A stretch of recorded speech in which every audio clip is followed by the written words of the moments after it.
Yo, by the way, bwana, mambo vipi? Kutoka nyumbani Tanzania, kutoka Bongo Land, kutoka kwenye ardhi ya of course ya watoto ambao wako very humble bana. So moja ya story kubwa zaidi kwenye upande wa michezo ni kuhusiana na dirisha la usajili ambalo limezidi kuchukua kasi, lakini pia ukizingatia ishu ya dabi Simba na Yanga imeendelea kuwa mvutano zaidi kwa namna moja au nyingine kupitia mitandao ya kijamii, lakini pia wana Simba na wana Yanga wamekuwa wakivutana kuweza kuona nini ambacho kinaweza kutokea. Kwa upande wa Young Africans hawako tayari kuweza kucheza dabi hiyo ya Kariakoo ambayo itakucheza Machi 8 mwaka 2025, so hakiweza kufanyika.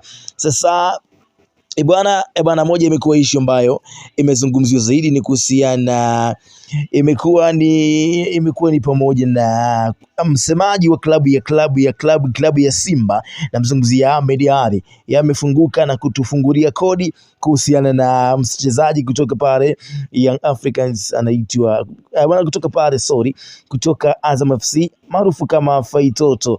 Anasema kwamba Young Africans hawana uwezo wa kuweza kumnunua Mpanzu, hata wachangishane bilioni 1 kwa kila mchezaji, hawatakuwa na uwezo wa kuweza kumchukua Mpanzu. Lakini pia amefungua kodi kwamba Faisal Salum anaweza kujiunga na klabu hiyo ya Simba kwa msimu ujao mwaka 2025-2026. So ni jambo la kusubiri, jambo la kuweza kuwait, na jambo la kuweza kuwa na taswira na nini ambacho kuweza kusubiria zaidi, kitu ambacho kitaenda kuhappen. Sasa niambie kwenye sehemu ya comment una maoni gani kuhusiana na Faisal Salum Abdalla. Upo tayari kuweza kumuona Simba au kuweza kumuona Yanga? Nifungulie hapo kwenye comment. Bwana, hapo ni Chris Media 24.